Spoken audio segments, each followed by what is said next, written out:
Hi, my name is Terry Castica, and I am the Executive Director and a Community Lawyer with the Citizen Advocacy Center. The Citizen Advocacy Center is a 12-year-old nonprofit, nonpartisan, community-based legal organization that educates the public about how public policy is made. Our mission is to build democracy for the 21st century. And within that mission, what we seek to do is, everyone says we live in a democracy, but when you sit down with people and have a tough discussion about what does that mean by living in a democracy, do you understand how your local taxing bodies work? Do you understand how local public policy is made? Do you understand how to impact public policy if you wanted to do that? How do you organize community campaigns? How do you advocate for a cause? The nuts and bolts of living in a democracy is what the Citizen Advocacy Center is about. We're staffed by community lawyers. We're located here in DuPage County. And for 12 years, we've been helping community groups around the western suburbs address local issues of public concern, as well as public officials, in helping them to develop policy and practices that empower citizens to participate in the democratic process. Tonight, we are taking on a very complex issue of school funding, specifically phased-in referendums. Now, most of the time when you talk to people, don't even like talking about their own finances, much less the public body's finances, and understanding the nuts and bolts of how things work. But phased-in referendums is an issue that has been on the Citizen Advocacy Center's radar screen for many years now, because it's a basic truth and taxation issue.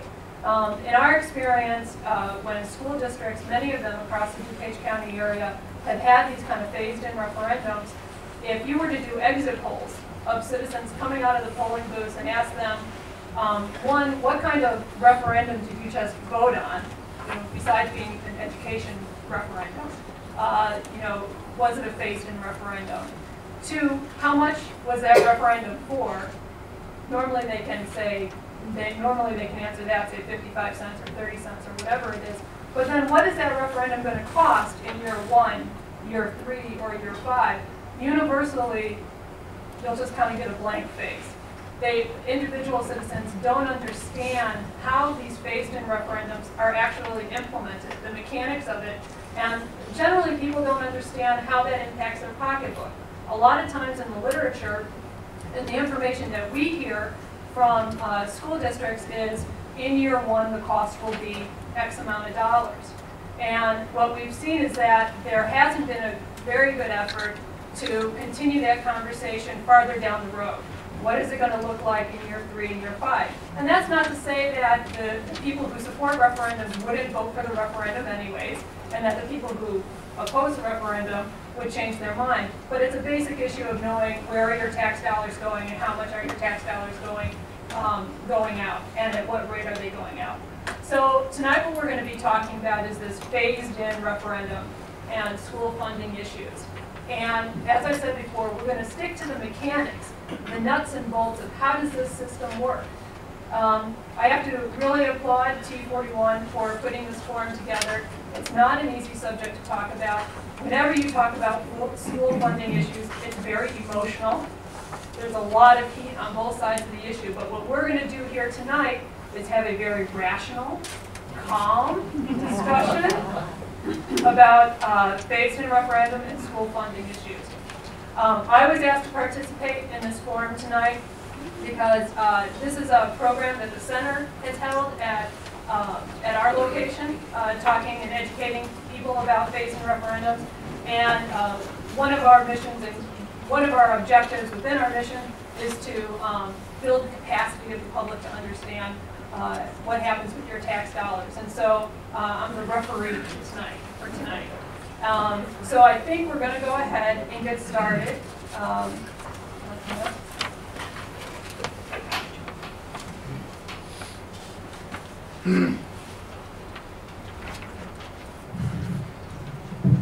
on in. Got a few stragglers coming in last minute. My name is Randy Parker. I'm a resident in District 41 and father of 3, 2 of whom are District 41 kids, one of whom is a graduate of District 41. My wife and children are here with us tonight. Thank you, Terry, for kicking this off, and welcome to everyone. It's a testament to the quality and character of the people of District 41 that we have a crowd of this size tonight. Make no mistake, I'm well aware that not everyone in the room feels that the TEE41 program is justified or appropriate. For those who fit that description, like Terry, I thank you for coming to listen. And during the Q&A session, we'll be happy to engage you in a dialogue on these topics. I feel compelled to say this: discussion of taxes, curriculum, parks, safety, or other issues that affect our families cause all of us, myself included, to have strong emotional reactions. It is in our best interest to set those emotions aside tonight and have a rational, intellectual discussion. We've prepared this slideshow to guide us through the information that TEE41 wants to share with you. I appreciate your cooperation in allowing us to cover the material without distraction. There will be ample opportunity, we'll stay as long as you like, for anyone wishing to speak after these formal remarks. On your chair, you should have found an index card. When we reach the Q&A session, if you would rather not stand up and speak aloud, or if you want to make a point or have a question, please write remarks or question down on the index card, and one of the people working with us tonight will collect it and read it for you. Okay, let's see if I can make this remote work. There are really three things we want to accomplish tonight. We want to increase your awareness and understanding of the issues that concern TEE41. We want to provide you with facts, and we want to dispel some of the rumors that are circulating as to what TEE41 seeks to accomplish.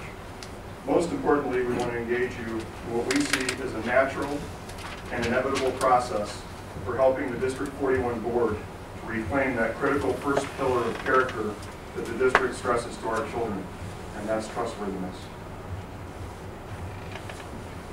This is our agenda for the evening, and it's pretty straightforward. The first section is clearly the most important. In America, we take our right to vote very seriously, and we expect to be provided with all the information necessary to cast our vote with confidence. Therefore, we will look at what voters were told back in 2001 when the referendum was on the ballot. Next, we will review the actual tax collections that resulted from the referendum. We will look at these from two standpoints: an aggregate district-wide basis and on an individual property owner level. Because some people are under the mistaken impression that the dramatic increase in taxes beyond what voters expected from the referendum was inadvertent or serendipitous, we will show you that in fact it was well understood by the district and it was executed with purpose. If during 2005 you followed a series of articles in the Daily Herald on the section of our tax law called the phase-in, you understand that it took thousands of words and many pages of print to communicate the manner in which a phase-in is accomplished.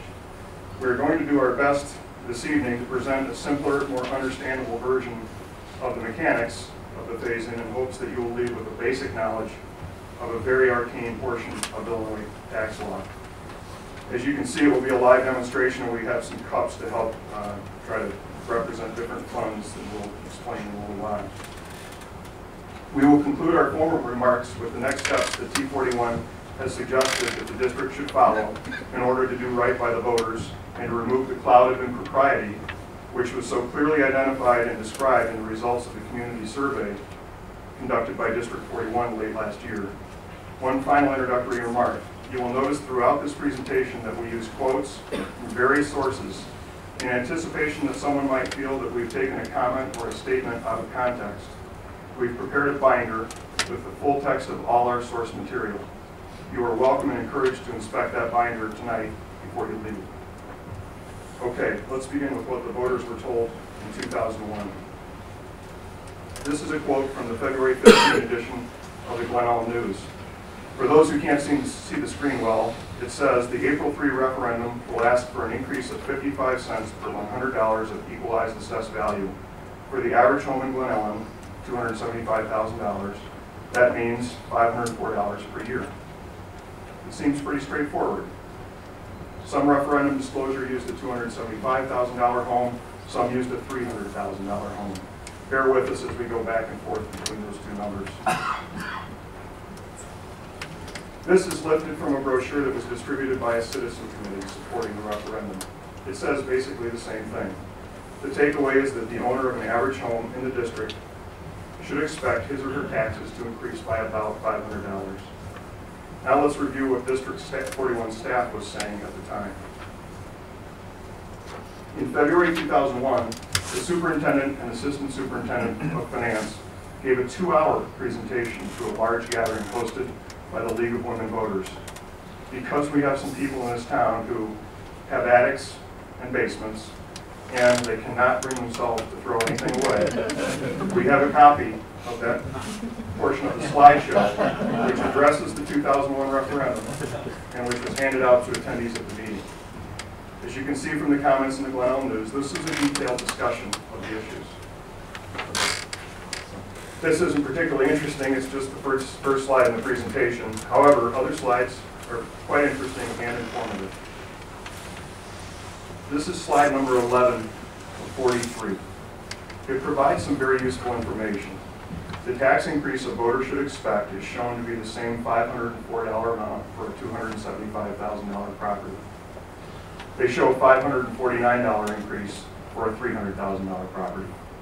They also give the corresponding numbers for homes ranging in value from $100,000 to $500,000. It's a nice table, however, it is somewhat oversimplified. But here, on slide 12 of 43, the district's top administrators took the extra step of drilling down into the details so a voter could really understand what he or she should expect from the referendum. As you can see, they provided several more calculations, including the standard homestead exemption in Illinois, the state tax credit, and the federal income tax deduction. If you're a numbers person, this is pretty good stuff. Note at the bottom of the slide it says, this chart shows residential taxpayers how to calculate the cost of the referendum for their home, period. This is the extent of the information shown. No mention of anything called a phase-in, no reference to additional increases beyond the first year, no disclosure that you should expect the cost to double in just a few years. They showed you exactly how to calculate the cost of the referendum for your home, and they left it to you to assume that because of the Illinois tax cap, the annual cost would increase with inflation just as your tax bill had been doing before the referendum. This is important, and we will come back to it later, but let's establish this right now.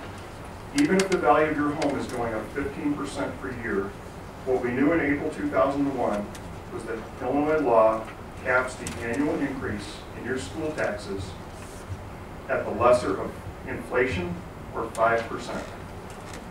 When you voted for this referendum, you had absolutely no reason to expect that your taxes would increase at a rate higher than inflation, period. Okay? The next series of slides were prepared by TEE41. The next three charts focus on an aggregate levy dollars, not an actual tax bill for an individual voter. However, because these charts reflect the total of all taxpayers, you can and should expect the average individual tax bill to look very similar to these charts. This chart shows that 1999 property taxes collected for the operating levy were $15.4 million. For simplicity, we're excluding the bricks and mortar bond levy and just analyzing the operating levy. I just described what we knew in 2001 about Illinois law and the property tax cap. For an entity such as a school district, Illinois limits the annual increase in taxes collected to the lesser of 5% or inflation, plus the effect of new construction. There's logic behind this formula. As taxing entities like schools experience cost inflation, their revenue base is allowed to increase to cover it. As new users of public services are added via new construction, revenues are adjusted upward to compensate the government levy. The black line represents the amount the district would have collected without the 2001 referendum. This is quite easy to calculate and not difficult to predict. I note that because the 2005 levy has not yet been finalized, we show an estimate for that year. Just a reminder that because DuPage County property taxes are paid in arrears, those 2005 taxes will be payable in June and September of 2006 this year. As we all know, from time to time, districts experience increases in costs that outpace inflation, or they choose to pursue programs that will require spending at a level beyond what inflation and new construction can cover. When they need an increase in funding, they are required by law to ask voters for approval via a referendum. Here's the now famous green line. This is exactly what voters were expecting. The district told us it had needs beyond what inflation and new construction could provide. Based on the disclosure provided, voters were expecting a one-time $3.8 million step up to a new base level of taxes, with inflation and new construction dictating the future tax collections for the district. However, voter expectations were not met. They were exceeded. Here's the now famous red line. This shows the actual operating levy amounts collected by District 41, with the exception of 2005, which I indicated earlier is an estimate. As you can clearly see, the red line differs in a significant way from the green line. The red line represents, in our opinion, a gross violation of truth in taxation, and it is the leading contributor to the cloud of impropriety that is darkening District 41. For 2004 taxes, which were paid in 2005, the district collected $5 million more than voters approved. If left unchecked, we will be faced with approximately $5.3 million in excess taxes for 2005 when we pay our tax bills this summer. As I said earlier, these are total levy dollars, and we understand that it may be hard for some people to relate to total district receipts. In anticipation, TEE41 has prepared 2 studies to bring this down to an individual level. This is our best shot at what an imaginary owner of a property worth $300,000 in 2000 would have experienced. As you can see, it begins with the same $550 number we saw earlier. However, since inflation for that year was slightly less than predicted at the time of the referendum, the actual number would have been $546. In any case, the table illustrates the experience of an individual property owner. The individual expected what is shown in green, a $550 increase for the referendum and growth from inflation thereafter. What strikes me about this chart is that by 2004, that the numbers in blue demonstrate, the $550 referendum has been doubled. The district has provided us with a 2-for-1 special. For some of you out there, this is probably enough numbers, charts, and tables. However, we know there are people who are thinking, hey, these guys have spreadsheets and they can make these numbers look any way they want. A little skepticism is healthy for all parties involved. If the example of the imaginary person owning an imaginary $300,000 property doesn't work for you, we hope this will. TEE41 conducted a study. The study involved collecting real tax bills from real people who own real property. Nobody had it. Unintended. When we collected the information, we agreed to keep the names of the owners and their addresses confidential. Therefore, you won't find the tax bills in our source material binder. However, if you don't believe these numbers, we encourage you to get together with a bunch of friends from various neighborhoods in the district and develop your own study. I can guarantee you the conclusions drawn from your study will be the same as those we will make over the course of the next several slides. To qualify for the study, the homes had to fit these 3 criteria. The homes had to be built before 1999, they had to be under the same ownership since 1999, and we disqualified any homes that had additions or remodeling that would have affected their assessed value during the period. So with those constraints, we gathered 6 years of actual tax bills for 10 properties in District 41. All 4 K through 5th grade attendance areas are represented. Here's the raw data in terms of actual taxes paid to District 41. These figures exclude taxes paid to other schools, the libraries, villages, etc. They're only the amounts paid to District 41. We have properties with a wide range of assessed values, and therefore we see a wide range of taxes. The assessed values for these 10 properties range from $51,000 to $532,000, meaning their estimated fair market value ranges from about $153,000 to close to $1.6 million. I will pause for a moment and let you study this slide. Maybe you can find a home that has taxes relatively close to yours to track going forward. Unless you're really very accomplished at mental math, it's somewhat difficult to compare this raw data from one property to the next. So we created this table. which takes the taxes for each property and indexes down to the 1999 taxes. Said another way, 1999 taxes equal $100, and the percentage increase to each succeeding year can be measured in relation to 1999 by subtracting $100. For instance, example A saw his tax bill increase by 68% over the study period. Example J saw her tax bill increase by 57% over the study period. Most of the examples experienced an increase of approximately 66%. This is all nice to know, but you're probably wondering how this compares to the green line. Here's a chart of the example properties along with the green and black lines. As we saw from the index data, the 2004 amounts for the examples cluster around $166, a 66% increase over 1999. The comparable number for the green line in 2004 is 135. The comparable number for the black line is 112.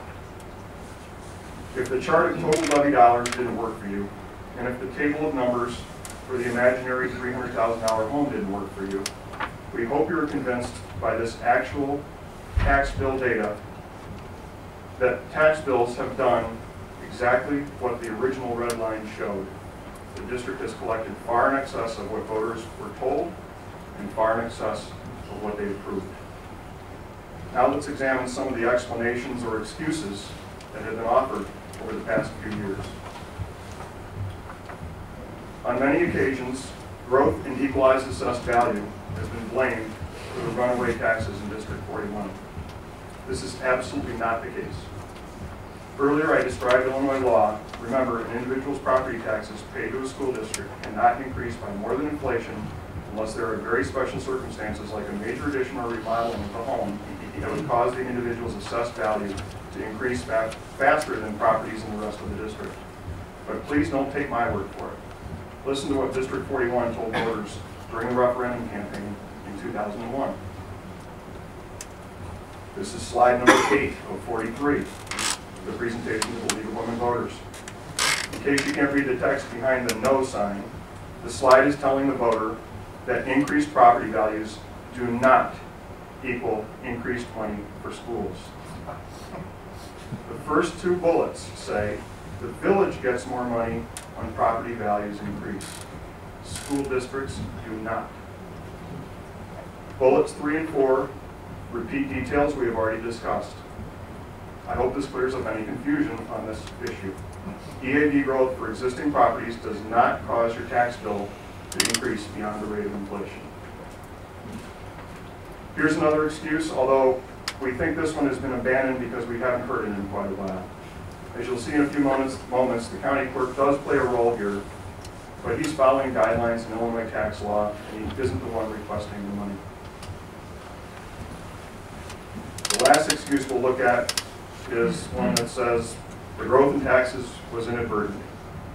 It won't take long to prove that wasn't the case, and the best way to do that is to listen to what current and former District 41 board members have been telling us.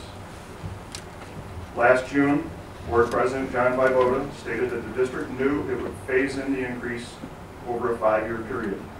They knew they would use a phase-in. They planned to use a methodology that would cause a person's taxes to go up much faster than inflation. But there's one major problem.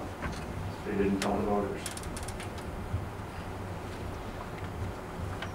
2 weeks ago, at a District 41 board meeting, former board member Willie DeFabio walked up to the podium and told those present that the board directly told administrators to maximize the amount of revenue from the referendum. They knew they were going to phase in, and they told administrators to maximize it. This was not inadvertent. This clearly was not an accident.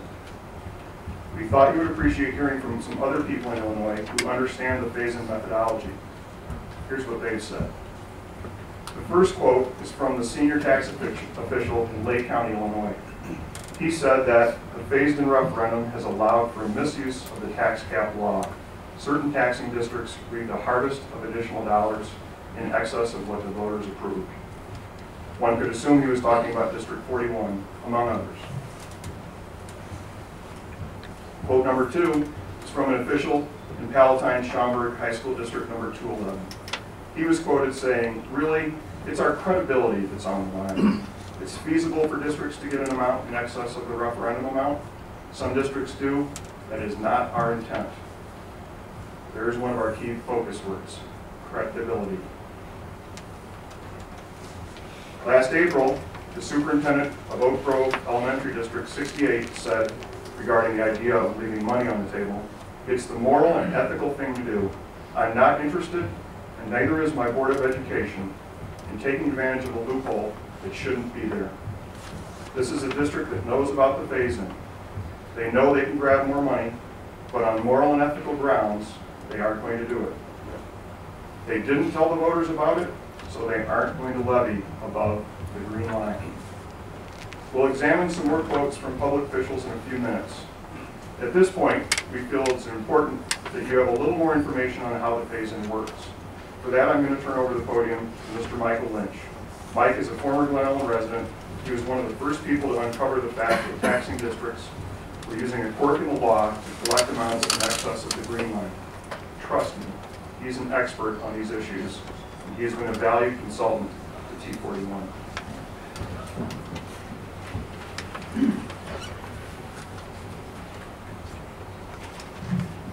Good evening.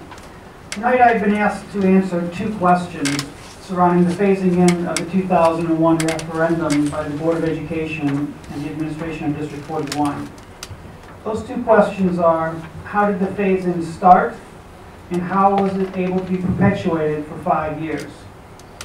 First, I would like to go back to a period of time prior to the referendum. District 41 administration and board informed the community that after the referendum passed, if it were to pass, the level of funding in the education levy would reach a level of 242.49. It's a mathematical number. They published documents to that effect. There were newspaper articles in the Glen Ellen News to that effect, and the Citizens Committee advocating for the referendum ballot question submitted to the public, along with paper documents and the website, the same information. The document comes down to one thing. The current rate for the education fund was $1.87, approximately. The stated goal of the referendum would be to add 55 cents. That would bring the referendum rate in the ed fund up to $2.42. I've lost my speech. In fact, by direction of the board, the administration submitted a form 6 days after the referendum passed, that's the following Monday, that actually lowered the levy in the education fund. By diverting nearly $300,000 into other levies, the district created a level in the education levy that was below the advertised $242.49. This was by choice. District 41 could have achieved the $242.49 level of funding and not have phased in the referendum, but it chose not to do what it previously advertised. Now, the easiest way, I have to lose the microphone for this, but the easiest way to demonstrate this is with a series of cups. And if you can't hear me, I'll try to project. As demonstrated on the slide, there are primarily for school districts 9 different depositories, funds, or levies. Some taxing districts, for instance, the mosquito abatement district, we might only have one line item called their corporate account. For the education school districts, unit, high school, and elementary districts, there are a series of almost up to, I think, 12 or 13 on an annual basis. But the primary ones are these 9. Now, what needs to be understood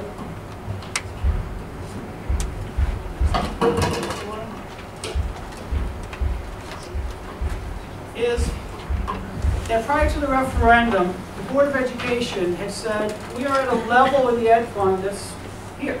I can take out a pen. I can mark that line. Approximately $1.87. With the passage of the referendum, the rate will go up to there, $2.42. Now, 6 days after the referendum was passed, a form was submitted to the county clerk called a rate reallocation form and signed by prior Irwin superintendent and business manager Cynthia Heidler. While they told the community that they would hit a certain level, they didn't do that. And in fact, what they did was they actually took this cup, which had money in it, and emptied it out into the other funds. In fact, not only did they empty the amount into the other funds, they filled the other cups to the maximum capacity for that particular year. So they took every penny that they could out of this cup and distributed it into the other cups. That brings along the county clerk at the next year, and he says, you didn't get to 242.49. That's correct. You're somewhere down here. That's correct. Therefore, under the logic of the county clerk, you didn't collect all the cash that you were entitled to. So I will refill the cup. Okay? So when the cup is now filled in the next year, the safe rate reallocation form is submitted, and the school district, in this case, they actually put some money into the cup and they raised it up to a level. Still short of 242.49.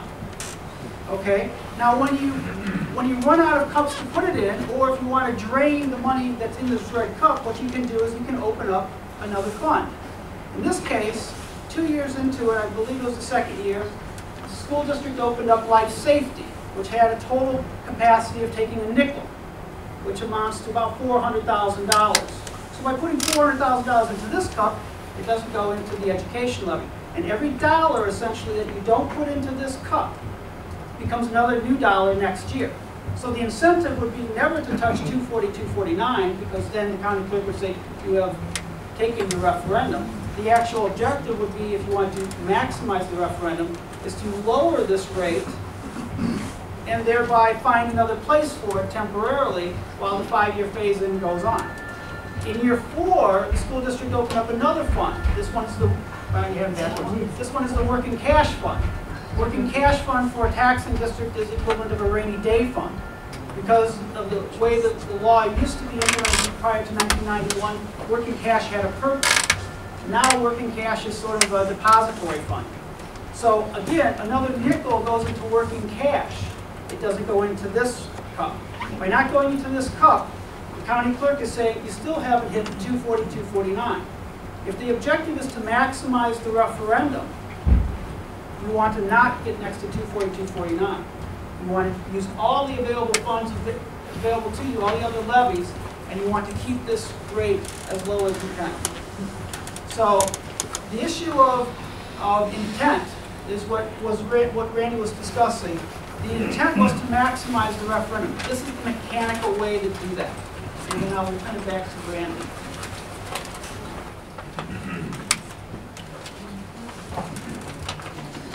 Thank you, Mike.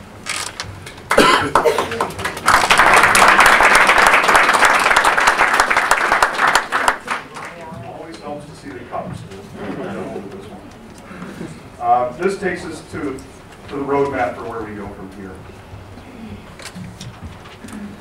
As TEE41 has been saying for several weeks, as a number of citizens have been saying in District 41 board meetings for more than a year, and as ethical, credible, trustworthy board members have done in places like Hinsdale, it is time for the District 41 board to take us back to the green line. Here's that slide from before showing total taxes for the operating levy. As we said, the 2005 levy has not been finalized. The paperwork for that action must be completed over the next several weeks. It isn't complicated. As Mike said, it only involves one sheet of paper. What we are asking the board to do is this: lower the operating levy to the 2005 amount of the green line. Let me say this another way. We are currently operating off the 2004 levy, which is the high point on the red line at $29.8 million. TEE41 is asking the board to levy an amount that happens to be approximately equal to last year's levy. The point where the lines meet for 2005 is $26.2 million. The levy we were operating off a year ago is $26.4 million. Now, staying true to our words, TEE41 is expressing no opinion on the current level of spending. We are very aware of all the special needs children. We are well aware of all the unfunded mandates. We are aware of stagnant state aid, and we are aware of rising healthcare costs. If the board feels that it needs to spend at a level higher than $26 million, there are two obvious paths from which to choose, and there may be more. One way is to just follow the trend of the green line. For 2006, the green line will reach somewhere in the neighborhood of $27.5 million. In 2007, it should be over $29 million. If this isn't enough money, then the district should come right back to the community with a referendum. They approached us in 2001 and asked our permission to go to the green line with an increase of $3.8 million. If the amount of current spending above the green line is as compelling and as necessary as certain board members and certain community members are saying, TEE41 has faith that the voters will support it. With all that said, let me return to the core issue. All taxing above the green line is unauthorized. The district is reaching into your wallet and taking more money than you approved, and some of them have been bold enough to admit it. In December 2004, Board Vice President John Markeski declined to vote in favor of the proposed operating levy for the following year. He felt that this phasing strategy had not been sufficiently explained to the voters at the time of the referendum. We assume his ethics and his gut told him this is wrong. We assume he understands the old saying that the ends don't justify the means. Last June, new board member Kevin Cosgrove spoke at a board meeting and said that the board has acknowledged that the phase-in was not adequately explained to the public. Without adequate disclosure, it is obvious that the excess taxing is unauthorized.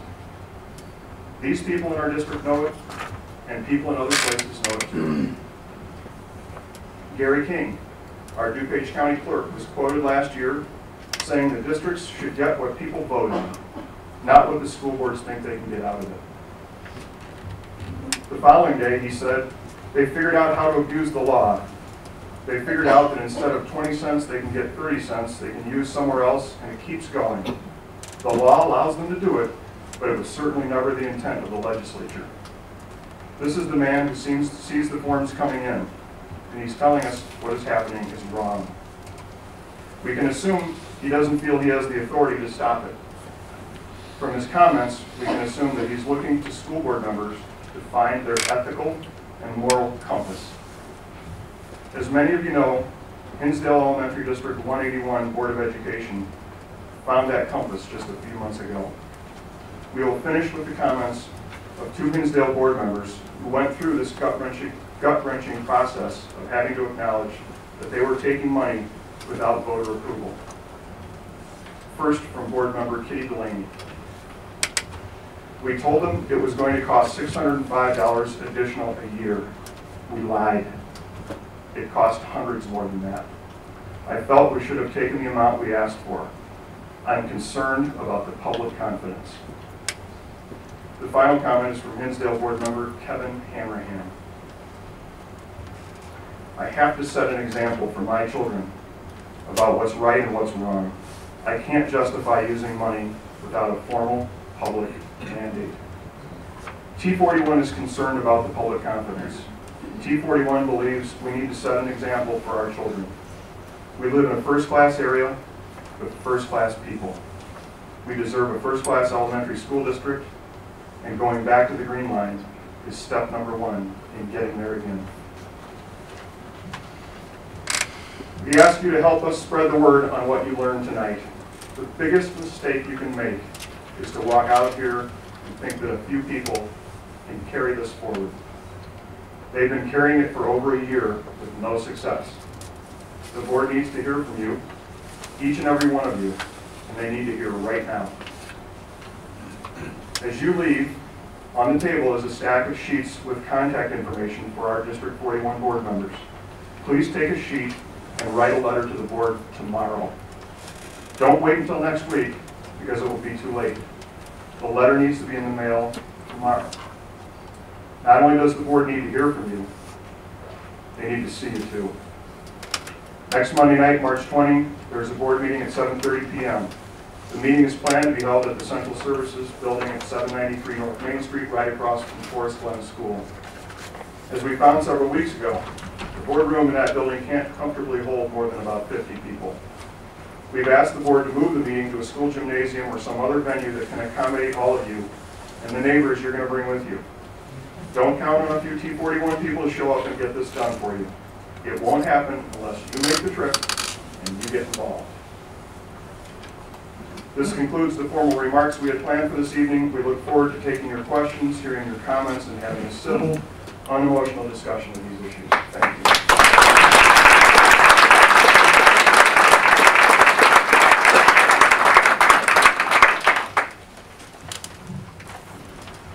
Okay, why don't we go ahead and start taking some questions for both Randy and Mike. Do you guys want to? Yeah, why don't both of you guys stay up here, and then for questions we'll turn it over to Mike. So, okay, gentlemen. First of all, you guys did a fantastic job tonight explaining a really complex subject in a very understandable way. So, thank you, I appreciate it. I'd like if you could maybe comment on the John Vivoda's explanation that how he addressed the tax increase, because there's some discrepancy, I think, in terms of your version that you just took us through and John's.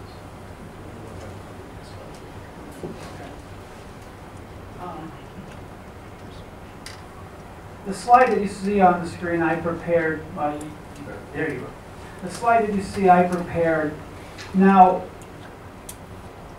there are two pieces of analysis that was used in Mr. Vivoda's numbers that he presented attached to a letter. One, his base year, he included taxes that included the bonds, which meant that the taxes for a particular house would be elevated, and it amounts to about $290. The second mechanical error, in my opinion, that he made was he held the home constant at $300,000. If you were to do that forever, eventually that tax rate would drop below the black line, and you could make the argument that you would actually be paying less money than if you had done nothing. Okay? I don't know how to explain it other than to say that as an analyst, if you're going to have a discussion over property taxes and you're going to deal with the fact that EAV is going up, everybody's home is a part of that total EAV.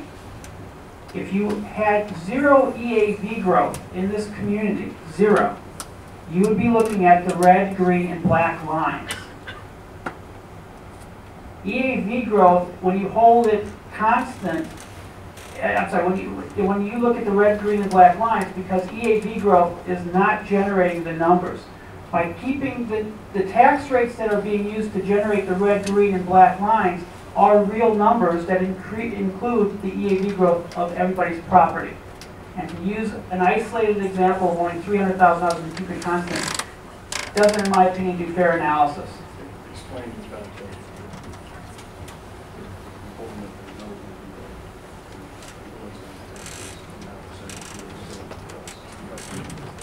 Right.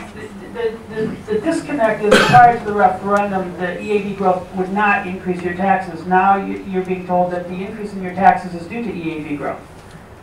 Yes? I wish I brought my property tax bill. If the referendum said they're going to tax us 55 cents per $100, if I look at my property tax bill now, is it going to say 55 cents or is it going to say 60 or 62 or 67 cents? Ultimately, it isn't the county clerk, in order to make up the red cup, isn't the county clerk having to raise the rate of taxes, taxation for $100? The question is regarding 55 cents, and the ballot question does refer to a rate. The county clerk, through the formula, converts, since 1991, rates are not the driving force anymore behind your taxes. What is the driving force is cash, and the cash goes up every year according to CPI. So the county clerk took the 55-cent rate, and he said applying that rate increase for the first year is $3.8 million. Okay? Now going forward, since your cash is capped at CPI, but your EAV growth is not, they start to diverge. If EAV growth is going up at 12% and CPI is only 3%, the tax rate that you see on your bill should be going down. So if you take a school district, a taxing district that has not been phasing in a referendum, and you give them 12% EAV growth, Wheaton 200 or a large district, you will see the tax rate going down. Your EAV growth is going up, and when you multiply the two together, you're getting the black line. So it is a combination of your EAV times the tax rate, which gets back to the gentleman's earlier question, that when you hold the house constant at $300,000, you're applying a tax rate, though, that is there because of the EAV growth. Yes? Can I follow up on that then? Sure. So then, the critical point we're looking at is that as the school district pours the red cup into the yellow cups, the rate of spending in the yellow cups is going up. The rate of collecting collecting funds into the yellow cups is going up, right? That is correct. You're adding funds to the yellow cups without coming to the public and saying we're going to increase the budget in the yellow cups. Correct. An example of that, in Hinsdale, it was their transportation cup that they were predominantly using. Under a FOIA request, I went in and I looked at their transportation contract with Laidlaw, and it was about $800,000. Last year, they levied nearly $2.3 million. In other words, they put $2.3 million into the cup, knowing that an outside vendor was only going to be charging them approximately $800,000 to transport the children. Now, the remaining part of that money accumulates into that cup from one year to the next. This year, District 181's transportation levy is so enormous in terms of its reserve, they are actually levying $0. They're going to draw down the reserves that have been built up in the cups. The cup that was used predominantly in District 41 is your operations and maintenance cup. Prior to the referendum, your operations and maintenance levy was approximately $1.6 million. In 3 or 4 years prior to the referendum, it had come from about $1.35 up to $1.6. When you combine the life safety cup, which is a nickel, and your operation and maintenance cup, it's now almost $3.6 million. Okay, so that is how the money is being accumulated in the cups this year. Now, it may not stay there, it may be being spent, but it's going there. Yes? What is it in the absence of the life safety cup? I'm sorry, can you hear? What is it in its individuality on operations and maintenance? The life safety cup is approximately, I believe, $400,000. So it's 3.2. I can give you the exact numbers if you want them afterwards. I have all the information here. If it's really urgent, I can look. Okay.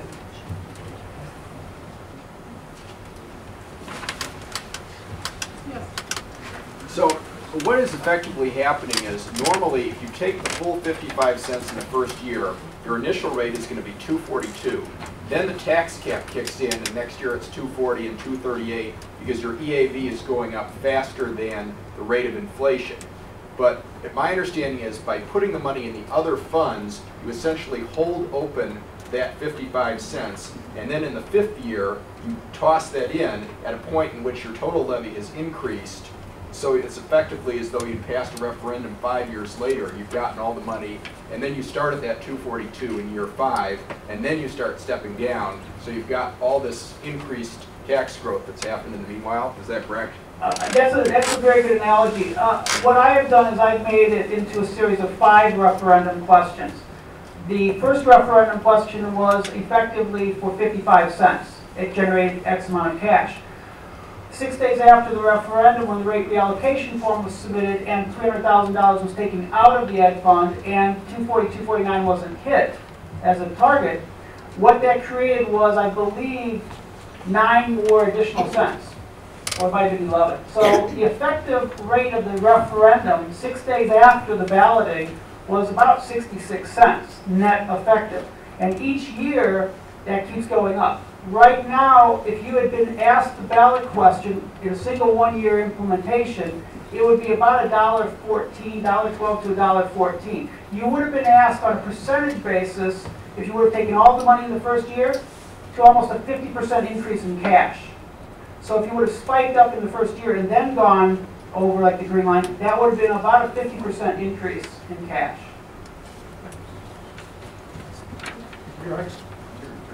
Terry, say on that. Excuse me. If you wouldn't mind, I would like to use the podium just because I want to put some things down on it. I have less of a question, although I'm going to end with one and more of a public comment, if you wouldn't mind. Sure. Thanks. While you're doing that, I'll answer the other gentleman's question. Okay. The tax rate for 2004 in the life safety, the fire prevention life safety, was the nickel, which is the statutory maximum. That dollar amount was $524,000.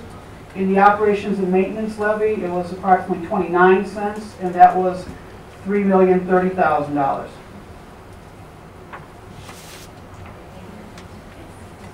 That's what it went up to? I'm just telling you what last year That's what it was. went up to? Yes, that was last year's one.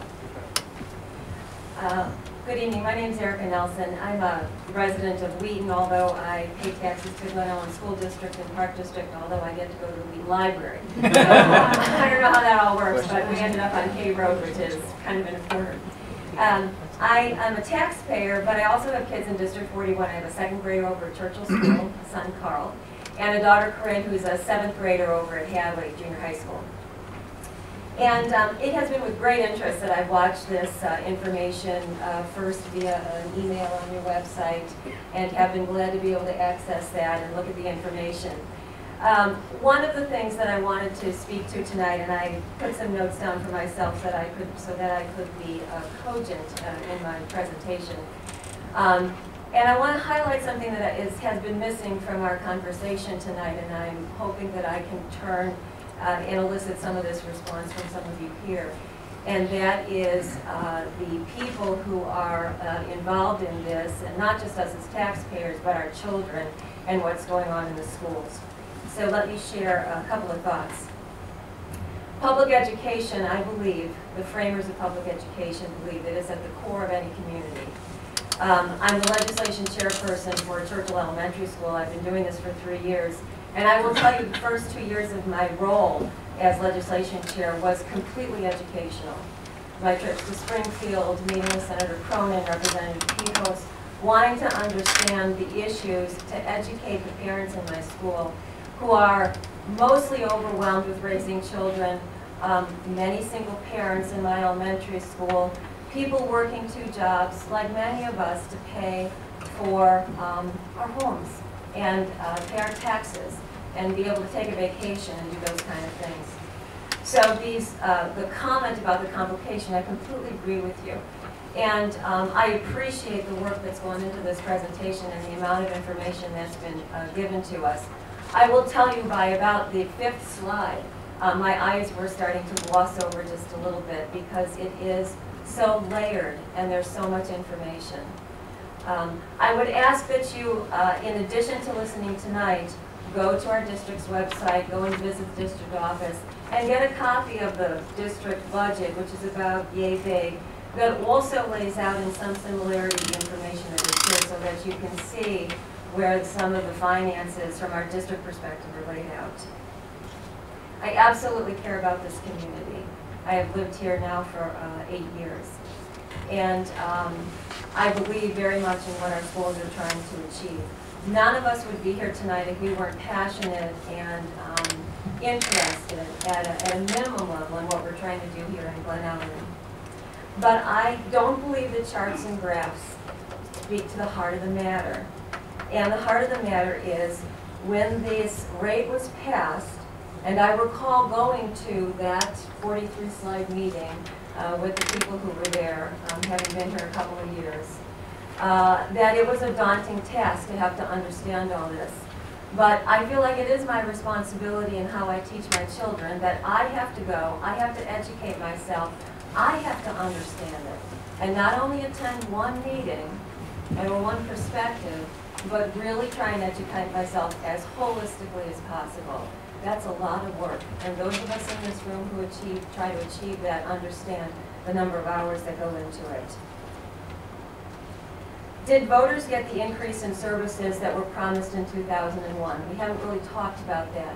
Randy, I think you did a good job of outlining some of the areas that we are aware of, which are increases in federal and state mandates. I've done a lot of work on No Child Left Behind in the state of Illinois, and there are a lot of loopholes in the federal government when it comes to having to fund these required and expected services. Class size in this district was reduced. We now house students in 26 separate portable classrooms. If you've driven around the district in the last year, you'll see them. set up and planted with lovely flowers, etc. But still, it is a stopgap measure to deal with the overcrowding in our schools. Let's talk about art and music. For some of us, that's not a big deal. PE in the state of Illinois is required daily. As much as I read about how conscious we are as a country and nation and even village and city, we still, excuse me, I'll finish in a minute. No, we're not off subject. I asked when I came in if I could make public comment based on, no, I don't think it's too much. All right, hold on, let's let her finish before you're finished. Yeah. I probably need about 2 more minutes if that's okay. Let's give her 2 minutes. Yeah, let's let her finish. Because we're dealing here with students, people, children. Understand Right. We need to understand, and if you've taken a walk around our schools, and I invite you to do that, any of the principals would welcome the community into the schools so that we can see and measure where these dollars have gone. If we're asking tonight for transparency and effective communication from our board, I absolutely agree with that. I think it's critical that as taxpayers, we all want that. I mean, nobody disputes that. But what I'd like to have as a part of this discussion, and in the name of the organization, Excellence in Education, Educational Excellence, is the communication about the people who are being affected by this. And it's not just a money issue. It's a child issue. It's a services issue. It's an expectation issue. It's a mandate issue. And those things cost dollars. And I believe that this district, this board, at least this recent board that I've been more associated with, has been open and transparent. I attend many board meetings. I see many of you there. I know you're there. And I think it's critical that we add this into the discussion. I got a quick comment to that. Just 2 seconds. Let me say one thing. 2 seconds. 1 second, Randy. I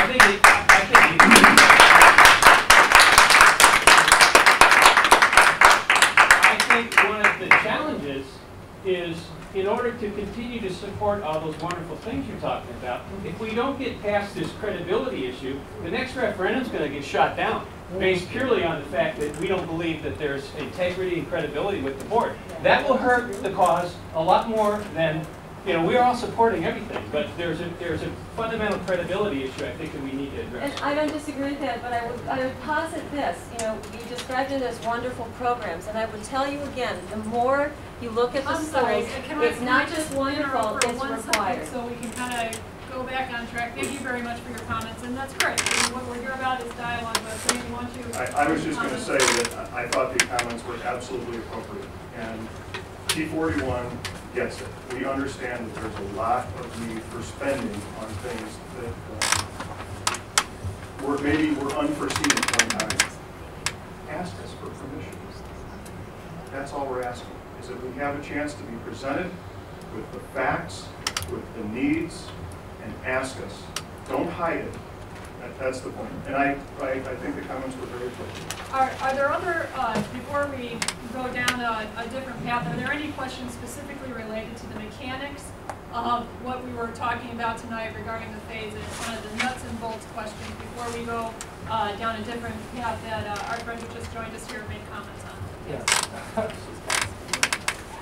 You know, I think the town's a great town. You know, I pay $24,000 a year in the taxes. I mean, we have a chance to talk to them here. So I see, and I came from Hinsdale. We appreciate it. Yeah.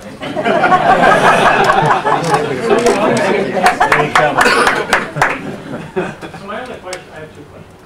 One would be, you know, so I am paying $24,000. Will it drop down in 05, 06, 07, or will it just continue to go up? Once it hits that, once the cup is full, then what happens? Is that what your question is? And then 2, that never happened. Because I assume the whole forum here is to get a letter out to see if someone's actually going to do something. What is that mechanism? Who's going to make a decision? Well, yeah. Well, with the second question, I think one of the purposes for this forum is to let you know that TEE41, if you're interested in supporting this kind of issue, can't do it without the people in this room. There's a school board meeting coming up next week. You know, your presence there and making a public comment. Anybody can make a public comment at a school board meeting. and getting up, talking about what you've educated yourselves about, writing that letter that Randy talked about tonight, because it has to get there in time for them to read it on Monday. So I think the advocacy part of it is that T41 is asking all of you here tonight to get involved in some way, shape, or form if you want to see a resolution to this issue. And then the second question, or the first question. But the mechanism behind that. What mechanism do you? Well, I mean, I live in Hinsdale, and so, if I compare a Hinsdale town to this town, we're saying, because I'll use your example, that they actually lowered it because they felt they were guilty. But realistically, that's a town that has an average home value and average tax base that's much higher.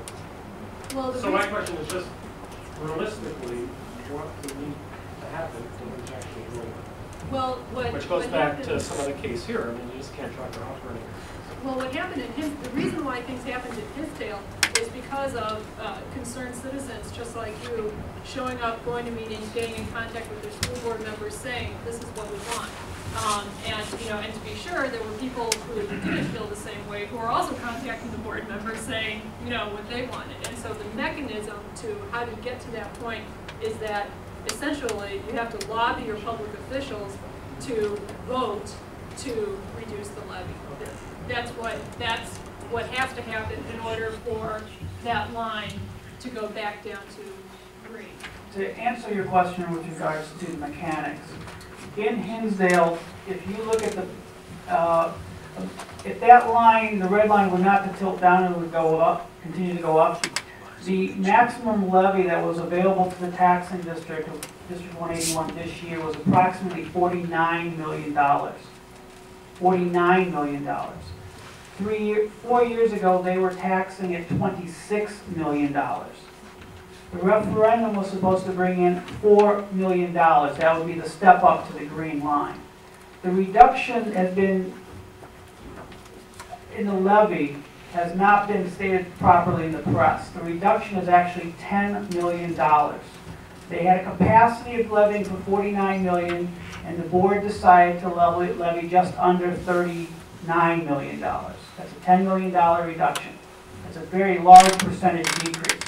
I would say that they were spending about $10,500 per student last year, where our district spends about $8,500 per student. So I think that the baseline is much higher from that perspective, and it's not quite an apples to apples. Well, I'm not comparing what they're spending. I'm comparing what their potential revenue base is taking in. Sure. Now, the other issue with regards to your question about mechanically, unlike Hinsdale, once that levy comes down to the green line, they have no longer a 5-year phase-in here in District 41. They have reached their 5th year. It occurred last year. Essentially, this is the 6th year. Hinsdale had 1 additional year left. They could bounce back up. Under state law, the school district can choose the highest extension of the last 3 years. So you can come down to that green line this year, and you can use as a starting point next year last year's levy, which is the peak of that red line, and then go up from there by CPI and new construction. That was the line that Randy had showed.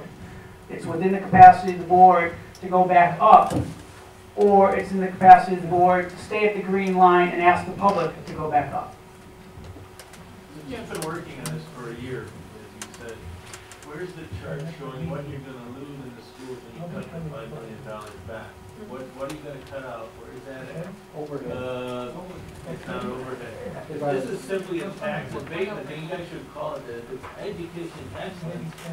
How can you take $5 million out of our schools? Let me put that into perspective. Before the referendum, the base taxes for District 41 for the operating funds were $15.4 million. Of that $15.4 million, according to the Comprehensive Annual Financial Report for the school year ending 2001, the entire gross salary schedule of the teachers was, for 200 teachers, $10.3 million.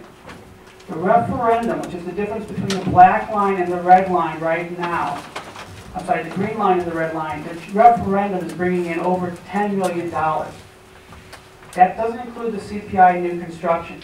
Essentially what I'm telling you is, You could hire 200 additional teachers and put them in the 135 classrooms of 5 years ago and still be at that red line. So where's all this money?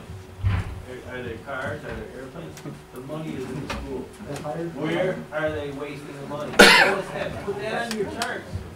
If you can't show us that, then. We're here to talk about taxes. The board can I address understand, but that. it's education and excellence. The board can address that, and we're asking them to engage in a dialogue with us and do just that.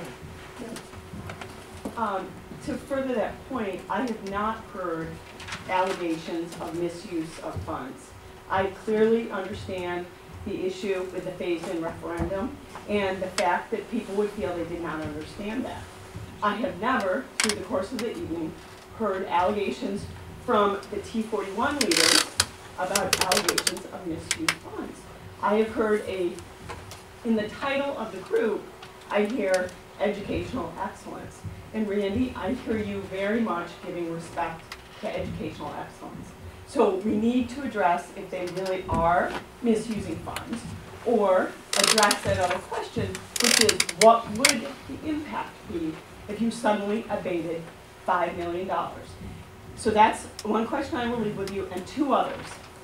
TEE41 and the Citizens Advocacy Center, are you focusing your efforts on going after changing the state law? Because this is a problem, it's not a district-specific problem. So what are your efforts around that?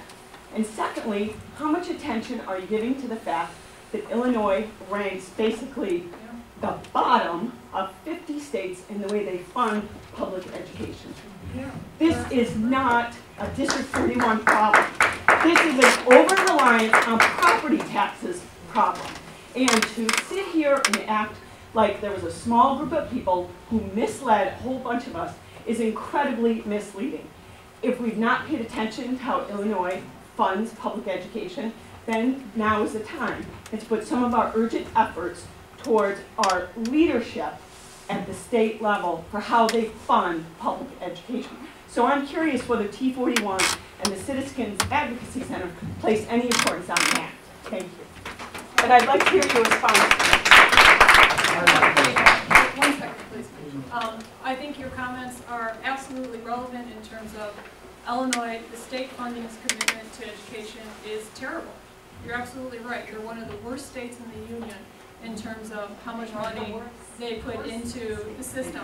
I think one of the comments that you had made in terms of evidence of abusing funds, I think is one step down the road farther than what this presentation was about in terms of, I think there's a difference between saying abusing funds and asking for more funds than what you told people you were going to ask for. I mean, in my mind, those are two separate things. Certainly, there's always going to be a group of people that say the state's commitment to funding is horrible. The schools need the funding. Whatever you need, we're here to support you. And that's absolutely, you know, if property taxes are the problem with funding schools, which it is, from my point of view, then the entire system needs to be reformed.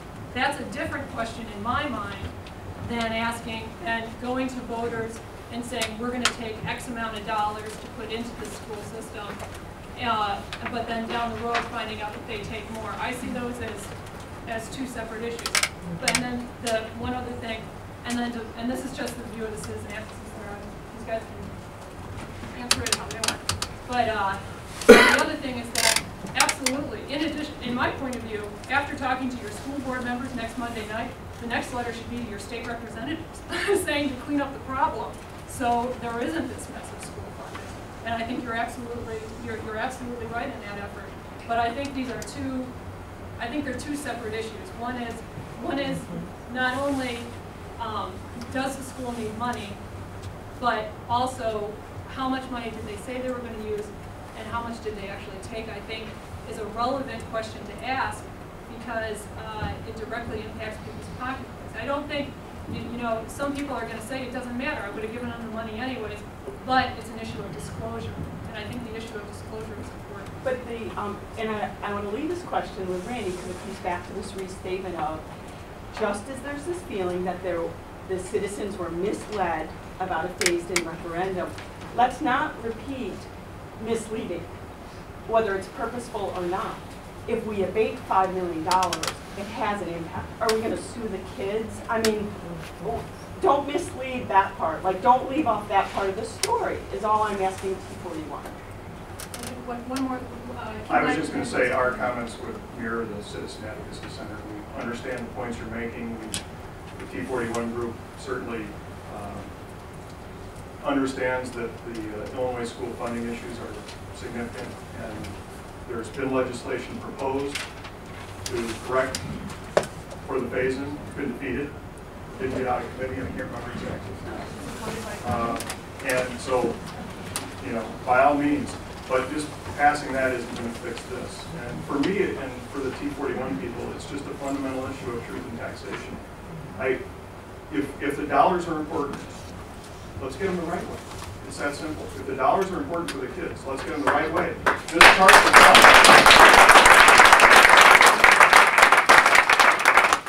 that's up there on the screen right now says, let's go get the dollars. If the story is compelling, and it certainly sounds like it is, there's no reason people in Glen Ellen, Glendale Heights, and Lombard, and Wheaton won't support it. Mr. Parker, I've had my hand raised a few times, so I'm going to take this opportunity to talk. You said that you should get the dollars the right way. Let me give you a little bit of a story. District 87 tried to get the dollars the right way. They have been drawing down their balances for about 3 years, so they're really operating. They have some reserves, but last year they had to issue tax anticipation warrants to make their May payroll. Now, that to me shows some of the narrow view of this community and other communities in supporting public education. And that actually was the history in 41. I'm an 18-year resident of this community. And it's so when you say go after it the right way, you can go after it the right way, but it still puts kids in a short youth position in their education. You know, right now, because we couldn't pass referendums at the high school, we have thousands of kids sitting in the study hall every period of the school day. So even when you disclose, that doesn't mean you're going to get the funding that you need. I don't think there was malicious intent here, and I hope that if you're thinking there's malicious intent, that I think you need to state that. But I would agree with the other comments that if you're going to call yourselves excellence in education, then show me what excellence is, because this is financial analysis in education, not education. I'd love to give you some excellence in education in your school district 41. They end up that 550 students don't need to receive the state's requirements. So you sort of look at the charts on the internet, and you end up that there are 500 schools that are better than school district 41 is. So the question is why aren't they focusing on education? They end up this last year or two, they hired 100 new people, and they've taken students out of the classroom, permanent classroom, and they put them in these sporty camps, and now they're asking us for a new school building for $35 million so that they end up that they can have nice offices for these new administrators to put in. This is not the way they should be doing it. You'll take the 5 million. Well, you know, let me speak to I this. think you should just not fund the school at all, and then you won't have to worry about it. No, I'm not saying that at all. I'm saying this is Actually, let me just give you, in District 87, I can't speak to 41 because I haven't gone into the details of the school statistics as well as the financials, except for in 87. But I can tell you that in 87, if you compare us to area high schools, because we have made that district so lean, and our class size is the highest among about 10 area high schools, our graduation rate and our class size and our ACT score absolutely reflect it. And in my opinion, we should be ashamed of ourselves as a community because we can't even operate at the level of Oak Park River Forest, which certainly has a lot more diversity than this community. But that's what we're dealing with at the high school, and that's where those kids are feeding into. And another point to that is the dollars spent per student in our high school system is the lowest. Okay, guys? This is Glen Ellen. We're spending $25,000 on our tax, so we might as well spend some money on our kids in our school. Okay, there was a gentleman up here in the front row. You said at the end of the year, any money not spent in the yellow cups rolls over. It accumulates. What's the total in those yellow cups right now? It's Is there 5 million reserved. in there? It's reserved, that is the proper term, it's reserved. How much? Okay, How much? The budgets are on, our budgets are available to you online, it's a public. How much? I think it's about $2 million. Very much. I have no idea. 20 million? You guys 30 know, million? Michael, that you Two. know, you look at the budget, right? Are those cups overflowing? Is it greater than 5 million? I think it's 2. Would you like to know specifically? Yes. But you now. All right, hang on. I'm a financial analyst, and I can tell you that when you look at the budget, I will quote your superintendent, assistant superintendent of finance at the budget meeting last year. I'm double booking expenditures, and I'm committing myself to contingency fund. I don't know how to read a number when a business manager says he's double booking expenses and he's putting in contingency. I don't know the number. That's fraud. Okay, there's a gentleman in the back with his hand. A couple quick points. If you look at the chart, with the green line, the operating revenue would have gone up by about 2/3 over the 5-year phase-in. Under the actual amount, they doubled it. So it's not an issue of, are you not spending more money? My salary did not go up 2/3 over a 5-year period. Maybe those others in the room did. With regard to total spending in the state, I would urge people to go to the Illinois State Board of Education and look at their annual report, which lists all of the spending statewide from state sources, local sources, and federal sources dating back to 1982. And you'll find that per student on an inflation-adjusted basis in the last 10 years, that's gone up about 47%.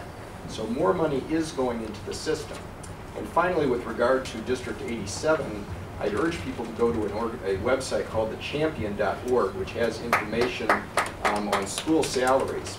The average salary of a teacher in District 87 is the 3rd highest in the state, including ahead of districts such as New Trier on the North Shore. And the superintendent in 2005 was the 3rd highest compensated public education official in the state of Illinois. And if those people say those numbers are not accurate, I always encourage the districts to post what the actual numbers are if they're wrong.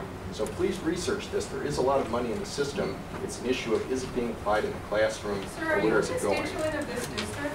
I am not. Okay, are you not, you're from District 200, correct? Yes, I am. Okay, I thought. We have the 4th, we're behind you. Just for clarification, on District 87, yes, we have one of the highest paid average teacher salary. However, we also have the highest percentage of teachers that are master's degree and above, and that's how the contracts work.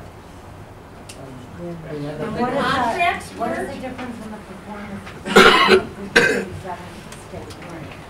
so you have to You're look at the 1 point better individual than the contracts state. and how they are. So what you're saying is you have the highest paid teachers that are not doing a very good job with the 41. That's a good point. I'm going to request that we stick with District 41. I'm a big supporter of District 87, and I'm glad to hear the discussion, but let's stick Okay, with District gentleman in the back. Maybe Monday with the board Wait, meeting. can you speak up, sir? Yeah, with the board meeting on Monday, right? If you walk into a voter, he's going to be defensive, right? He's been defensive in paper. You know, people aren't going to take it well when you're telling them you've been not telling them the right way to do things. So what do you recommend right, people do? You can write a letter, but how do you get them to gracefully exit out, do the right thing? I don't have any trouble investing in education, right? It's a good thing. Just, again, truth in and credibility out, because it will impact other districts like 87, things going wrong in 41, it tend to propagate. So what do you recommend in terms of The first thing that has to happen is the issue needs to get on the board agenda. Because right now, it's just relegated to public comment, and that's not going to be very effective. So a board member is going to have to ask for it to be put on the agenda, then it's going to need to be a motion made to go back to the green line. It's going to have to be seconded, and it's going to have to get 4 out of 7 votes, presumably, to be passed. That's what happened in the same numbers. I would just say that you should be there to show support to request, to state that you've been educated on the topic. If you feel that there is a violation of truth in taxation, to say so. If you want to let them know that you want to support the district, but you want to do it the right way, that would be good. And ask them to go back to the green line. I think you don't need to make any more comments than that in your letter, and people will need to stand up and say that, and reach out to board members in the neighborhood. You know, it doesn't have to just happen between now and, it doesn't just have to happen on Monday, it can happen between now and Monday, and I won't point him out, but we have a board member with us tonight, I'm sure we're happy to speak with you. In fact, we have a District 87 board member here. If anybody wants to talk District 87, we can probably do that. You know, I understand your comment about you don't want it to be an ambush, essentially, because nobody responds well to that. And that makes sense, and that's why it's important to have a dialogue and continue the dialogue. I mean, I think that that's important. The other thing is that the board could choose to hold a special meeting just to discuss this issue. If enough of the board members felt compelled to call that, to do a special meeting, the Open Meetings Act allows it, they provide public notice, and the whole meeting could be centered around discussing this issue and providing public comment to speak to the issue. So there's alternatives in terms of how this might be able to be implemented in terms of the discussion. The bottom line is you're going to have to ask the board members to find that moral compass. That's what's going to, and remember, 4 of those board members were not on the board when this happened. Right. Actually, 5. I just asked the mechanics question again. So it doesn't, you know, the board just does what they do. They levy, they do what they do. What happens next year? No, if we do not go back to the green line in some form or fashion, then that gap that you see right there, those lines, the red and the green line, go parallel forever. Yeah, so that's what it is. So if nothing happens, they stonewall, right, they fall asleep. they stay parallel forever. Forever. Right. And likewise, if they go back to the green line and then we choose to do a referendum, then we can go back up again. You're telling me there's a week delay by which this decision will happen. Why do you say they're going to be parallel forever from if they don't use it? Because they end up that if they can manipulate the cup amount, they just have another 2, 3, 4, 5. They can't do that anymore. They only have 5 years to do the cup dance. So they're done with the cups. I'd just like to reach out to those in the room that are feeling threatened or disapprove of the effort to TEE41. Please don't look at it that way. I've been in this community for 48 years and I want to stay here. I've seen many, many seniors, many people forced to leave our community because they can't afford to pay the taxes. Just look at this as a starting point for positive change. That's really what this can bring. I like the comments of approaching the state legislators who have been numb to this issue. Nobody wants to touch it. It's a political hot potato. My personal feelings are I am for quality education, but that is an elusive term. How do we define it? We're bantering about teacher salaries and grade level scores and all of this. You're never going to put your finger on it. Everybody has a different view. Is putting more money into education ensuring better education? That's been disproven time and time again. So I like the efforts of TEE41 in that it's just bringing things back. The truth is enough. That's the issue, okay? When you betray that truth, the system will implode. So that's just my point. Is don't fear or reject these efforts. This is an important step tonight. This is an historic meeting. And hopefully it will progress beyond this night into greater things. For all of us, for our kids, for our community.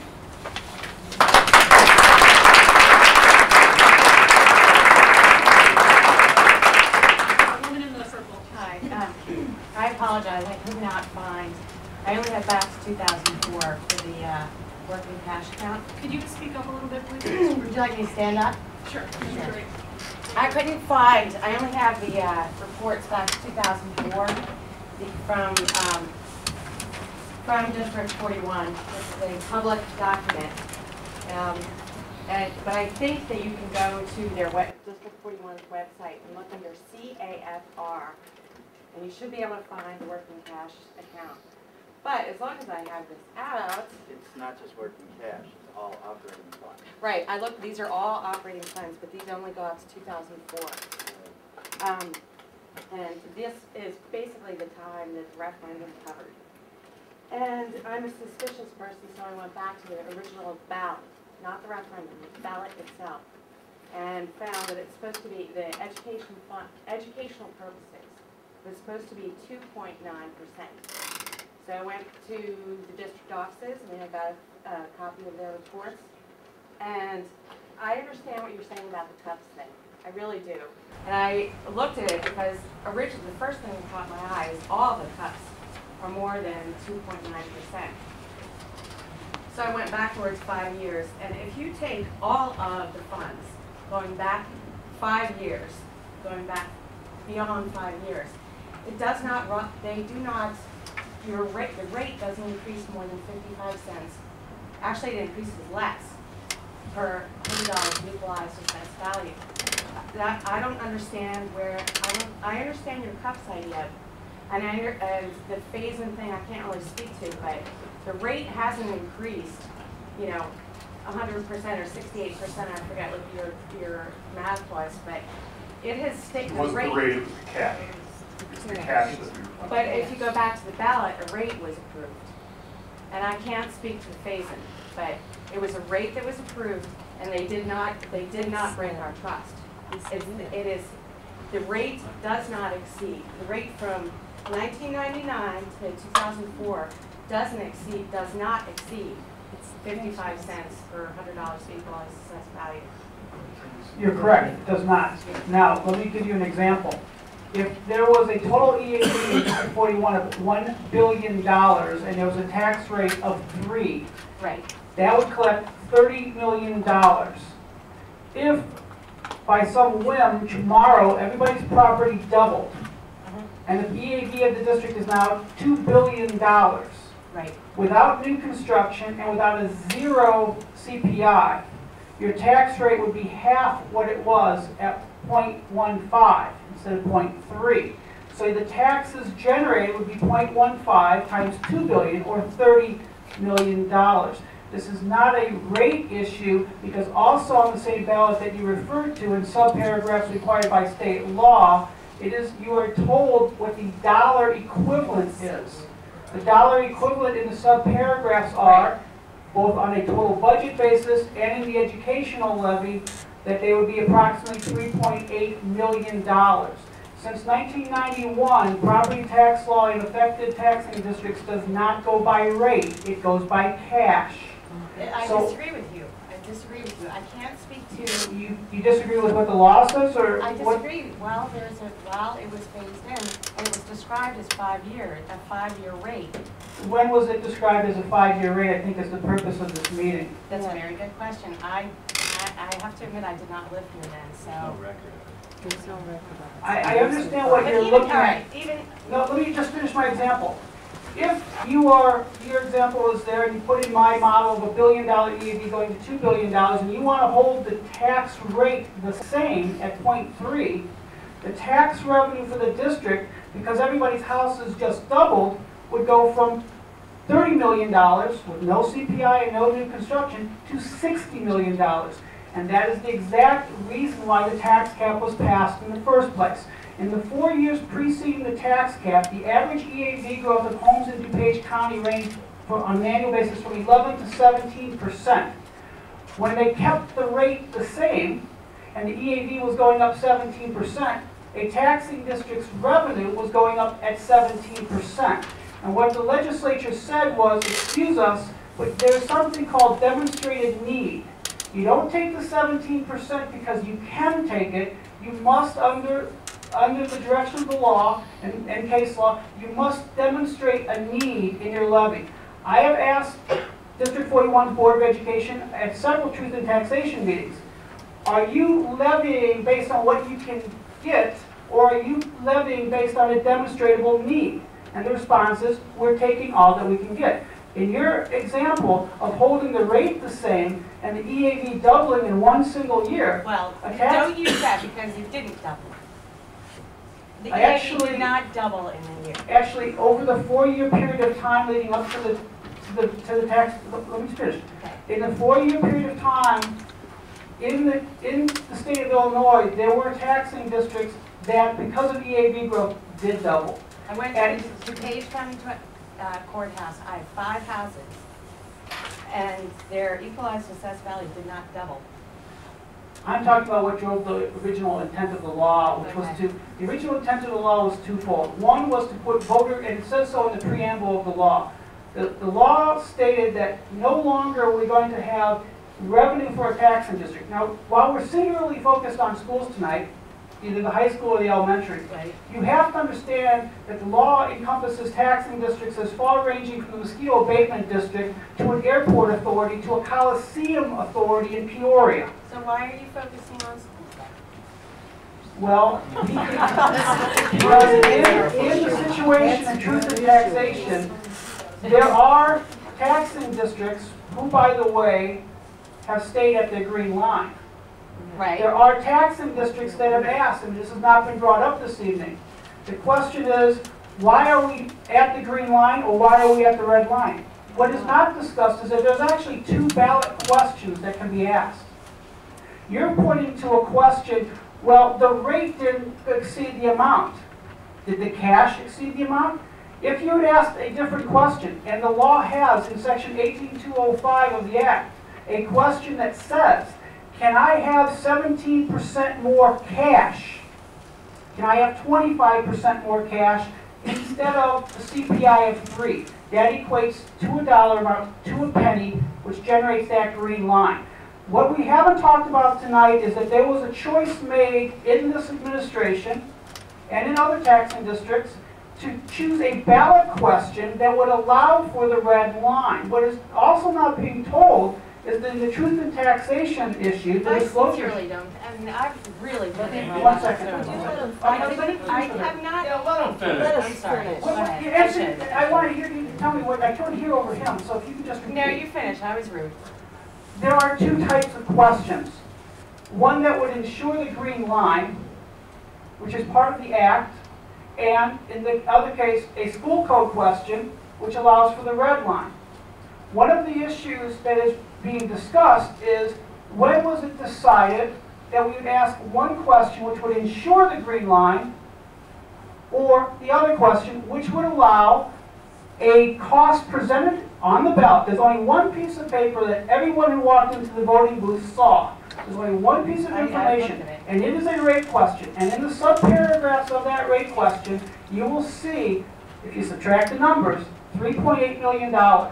There is nothing in the law that restricts the taxing district to write a 4th subparagraph that says, oh, by the way, paragraphs 1, 2, and 3 are for the first year, and it's anybody's guess for years 2 through 5.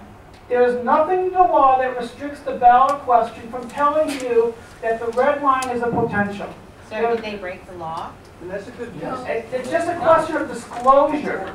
They could add a subparagraph to explain to you that A, we have chosen one question over the other, and B, we don't know the ultimate cost. And if that's okay with you, fine. I think what you're showing is that in your analysis, you haven't seen that they've gone beyond the rate that they said that they were going to ask for, and that's your point.